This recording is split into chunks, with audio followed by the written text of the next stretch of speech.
أكثر فالبطنة تذهب البطنة، يعني يحذر الإنسان يكثر بالأكل في رمضان. ربما الإنسان إذا جاء وقت المغرب مع شدة الجوع فإنه يأكل كثيرا، هذا الأكل الكثير سيجعله يعني ثقيلا. إذا جاء يوم الصلاة التراويح فإنه يتعب بسرعة، لا يريد أن يطيل الإمام، وسينام كثيرا، وربما يمرض يتضرر من هذا الأكل الكثير.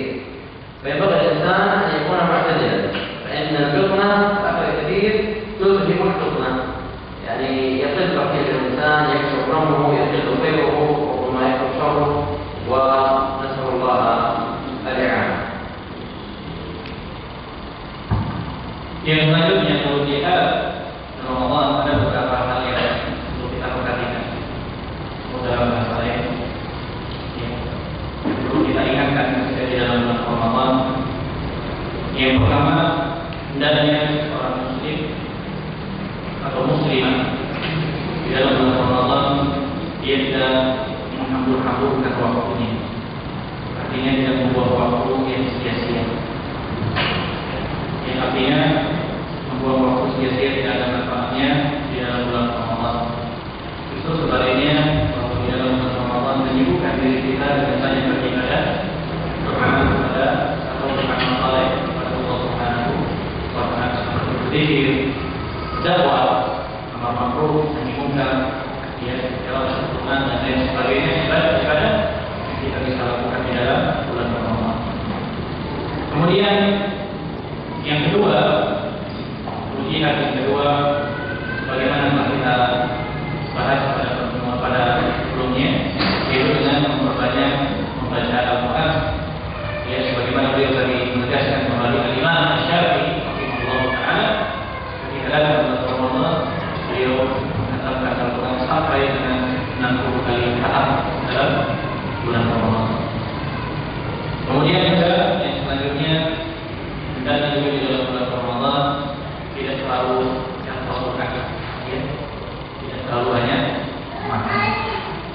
Bagaimana kalau kita perhatikan sebagian kaum muslimin ketika waktu maghrib tidak iftar, ya, makannya terlalu banyak sehingga kemudian dapat mengurangi, melemahkan semangat kita di dalam beribadah kepada Allah Subhanahu wa Ta'ala.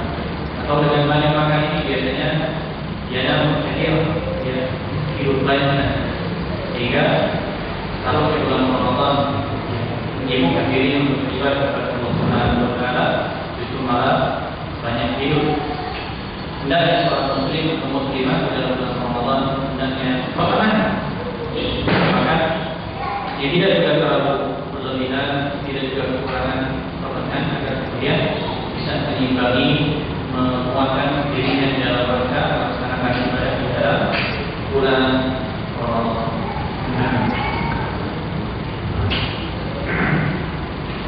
خواطر رمضانية. الخاطرة الأولى الفرح والسرور حالة تمر على الإنسان، لكن أعظم الفرح والسرور حالة تمر على الإنسان. لعل أعظم الفرح أن يوفق الإنسان لطاعة الله. أعظم الفرح أن يوفق الإنسان بطاعة من طاعات الله سبحانه وتعالى، خاصة في موسم من مواسم الخير والفضيلة. لكن من تمام الفرح أن يترجمه إلى طاعات متوالية مستمرة، كما كان النبي صلى الله عليه وسلم يفعل. كان عمله دينا، يعني كان يستمر في العمل لا يقطع. فحق للإنسان أن يفرح برمضان، وحق له أن يفرح لأن الله وفقه لطاعة، لكن عليه أن يستمر في ذلك. الخاطرة الثانية، لو قلبت بصرك في الفضائيات تجد التنافس الشديد عند الناس في مجالات مختلفة، وحق لنا أن نتنافس شهر رمضان كما هم يتنافسون في الدنيا، نتنافس في الآخرة. في ذلك فليتنافس المتنافسون. سابقوا إلى مغفرة من ربكم وجنة عرضها السماوات عرضها كعرض السماء والأرض، في آية أخرى وسارعوا إلى مغفرة من ربكم وجنة عرضها السماوات والأرض أعدت للمتقين. كان النبي صلى الله عليه وسلم يقوم الليل حتى تتفرق قدماه، فكانت عائشة رضي الله عنها تقول له في ذلك يعني ما تفعل وقد غفر الله لك ما تقدم من ذنبك وما تأخر، فكان يقول أفلا أكون عبدا شكورا. ومن هذه الأعمال التي يتنافس فيها أولا تجديد النية إخلاص العبادة لله، أن الإنسان يرابط نيته تكون عبادته لله سبحانه وتعالى. أيضا المحافظة على الفرائض وعدم التساهل فيها. أيضا مما تعلم به أجور النوافل، ومن النوافل السنن الرواتب قبل الفجر ركعتين، وقبل الظهر 4 ركعات، وبعد ركعتين أو 4، وبعد المغرب ركعتين، وبعد العشاء ركعتين. أيضا التراويح والوتر يحافظ عليه الإنسان، صلاة الضحى يحافظ عليه، قراءة القرآن كما سبق، النفق الصدقة ولو كان في القليل، صلة الأرحام، السنن الرمضانية في السحور والإفطار سيأتي معنا ما هي سنن الصيام، كثرة الذكر لا يزال الإنسان تربا بذكر الله، كثرة الدعاء يدعو الإنسان دائما في رمضان وغيره لكن يركز في رمضان، تفطير الصائمين، من فطر صائما كان له مثل أجره، وأيضا تسحير الصائمين يعني تعد الناس طعام السحور، الدلالة على الخير أيا كان يعني نصيحة الناس، الدلالة على الخير، العناية بالأسرة والأولاد والزوجة في جميع المجالات، التعليم طريق. فإذا لم يستطع الإنسان أن ينافس في جميع هذه المجالات فينافس في بعضها. المهم أنه لا بد أن يكون رمضان ليس كغيره من الشهور، لا بد أن يكون هنالك عمل زائد. نسأل الله تعالى أن يوفقنا وإياكم بما يحبون. Selanjutnya berkaitan al-marah rasul, berharap dapat memberikan kebahagiaan dan surur bagi seorang muslim ketika berada di bulan Ramadan, yang dapat hal yang dapat membahagiakan, menyenangkan seorang dalam bulan Ramadan, dan diwakilkan dengan ibadahnya, yaitu yang diberikan taufik oleh Allah Subhanahu wa taala di dalam rangka taat kepada Allah Subhanahu wa taala.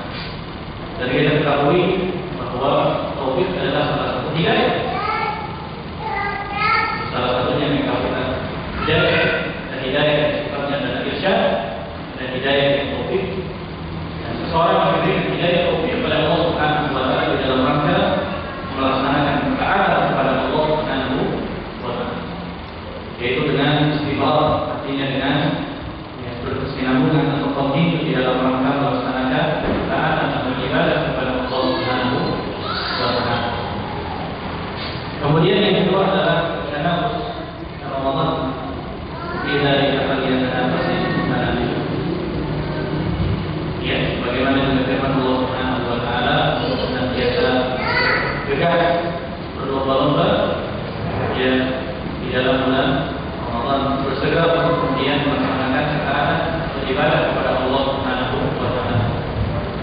Sebagaimana Rasulullah sallallahu alaihi wasallam juga tidak disebutkan dalam satu hadis dari Aisyah radhiyallahu anha bahwa tidak pernah henti Rasulullah sallallahu alaihi wasallam melaksanakan salat malam sampai kemudian kedua kakinya bengkak.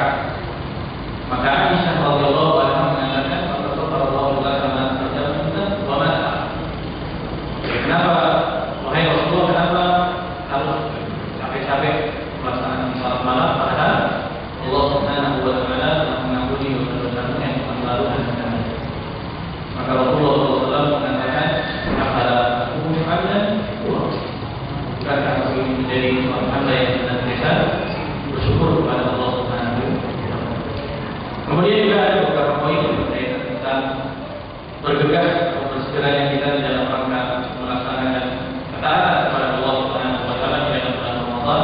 Ada hal-hal yang perlu kita perhatikan, yaitu yang pertama adalah ganti dunia. Ya, senantiasa memperbaiki niat. Ya, mengikhlaskan niat kita semata-mata kepada Allah Subhanahu wa taala. Karena ikhlas merupakan salah satu di antara asas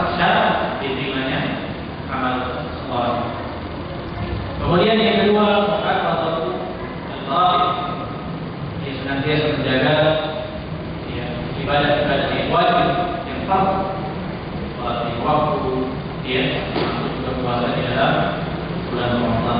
Kemudian juga menjaga yang namanya nawafil, salat nabi seperti sunan rawatib ya, rakaatain qabla al-fajr, rakaatain ba'da dhuhr atau qabla, rakaatain ba'da al-maghrib, dua rakaat sebelum zuhur, dua rakaat setelah zuhur, dua rakaat setelah maghrib, dua rakaat setelah isya. Salat nabi ya, nawafil ibadah nabi dijaga pada bulan Ramadan. Kemudian juga termasuk tarawih ya, salat tarawih.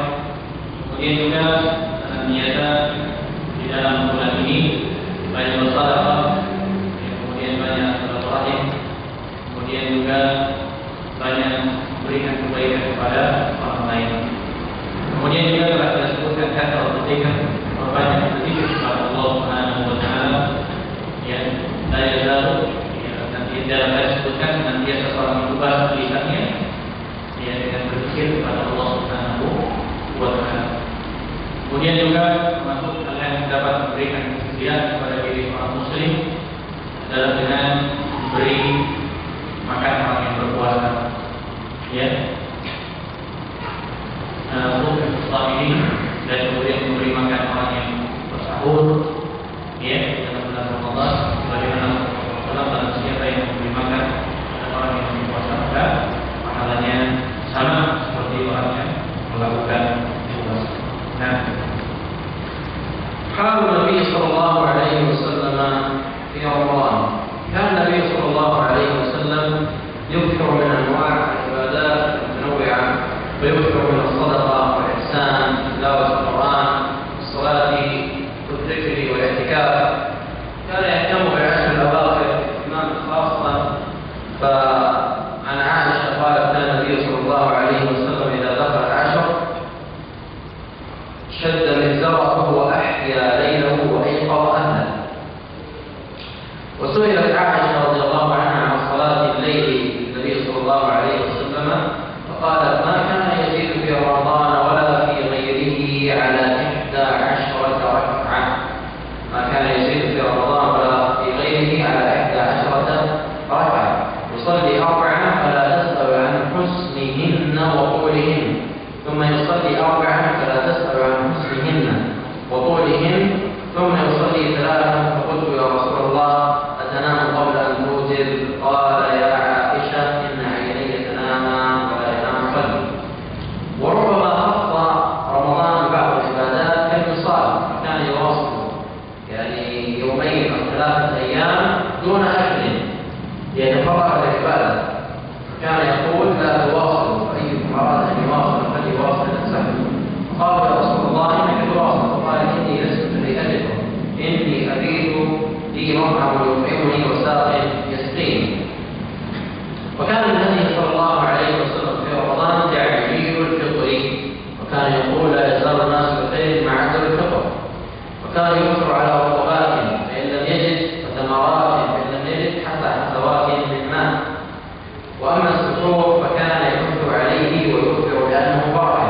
قال صلى الله عليه وسلم تسحروا فإن في السحور بركة. وكان يؤثره جدا إلى قبيل الأذان، كما جاء في الحديث عن أنس بن مالك رضي الله عنه أن النبي صلى الله عليه وسلم وزيد بن ثابت تسحرا، ولما